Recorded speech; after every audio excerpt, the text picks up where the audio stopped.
So, last time we talked about how the Bible was written by all these different people over a huge span of time. But that really begs a fascinating question, doesn't it? I mean, how did you get more than 40 different authors writing over 1,500 years to produce one single coherent message? When you have that many cooks in the kitchen, why isn't it just a chaotic mess? Why do we hear one consistent voice?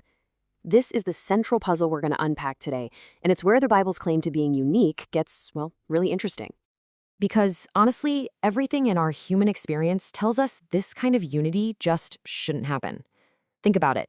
Entire philosophies and movements can completely fall apart in just a few decades.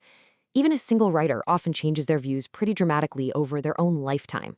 But the Bible, it presents something totally different. Just look at the scale of this challenge. On one side, you have all the ingredients for total chaos. Dozens of authors, kings, fishermen, prophets, you name it, writing across 1,500 years on 3 different continents in different languages and cultures. You would absolutely expect a whirlwind of conflicting ideas. But what do we get instead? On the other side, you see the result, one beautifully woven, unified message. So, how? Well, this is the core argument the source material puts forward. It suggests that this incredible, almost impossible coherence points to something beyond the human authors. It points to a single guiding intelligence, a mind, shaping the entire story from beginning to end. So what's the actual evidence for this unity? Let's trace a few of these unbroken threads that are woven through the entire fabric of Scripture. We'll start with its moral vision. You know, from the very first book, Genesis, all the way to Revelation, the Bible's ethical voice is just remarkably consistent. It's not like a lot of ancient mythologies where the gods are unpredictable and morals just kind of shift around. No, here, the core ideas develop, for sure, but they never contradict each other. God is always presented as holy and just.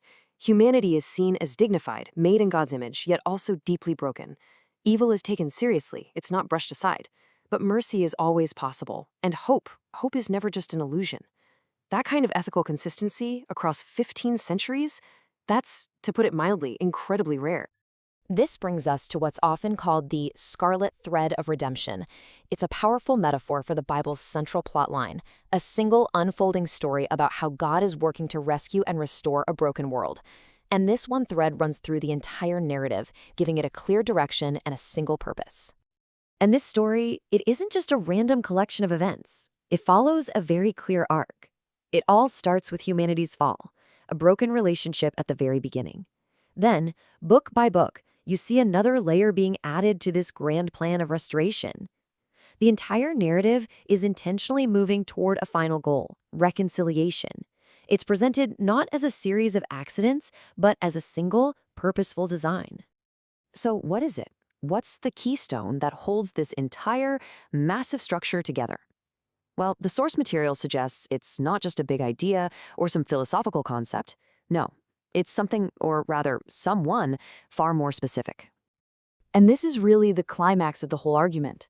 The force that creates this impossible unity, the one thing that ties all those diverse threads together, isn't an idea, it's a person. And that person is Jesus Christ. He is presented as the absolute convergence point for the entire biblical story. Every single part of the scripture is understood in relation to him. It either prepares for him, testifies about him, or flows from him. Okay, so here's how that actually works across the timeline. In the Old Testament, his arrival is anticipated, it's foreshadowed in stories and prophecies. Then you get to the Gospels, and his life and teachings are revealed as the central event of all of history. And then the rest of the New Testament is all about explaining his significance and proclaiming who he is. He's the key that unlocks the meaning of the whole thing. But this unified message isn't just some dusty old artifact frozen in the past. One of its most unique claims is that its story is actually still in motion. It has this powerful, forward-looking dimension. The scope of this story is just incredible when you think about it. It looks all the way back to the past, to the moment of creation itself.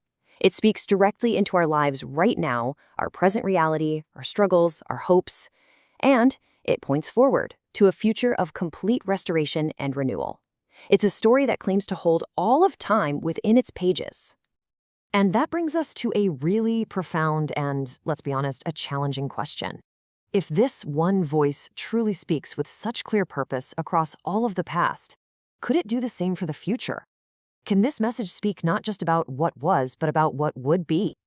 Next time, we're going to explore one of the most striking and testable claims of the Bible's uniqueness: prophecy. We're going to look at a message that dares to get out ahead of history and then just waits for time itself to be the judge. I'll see you then.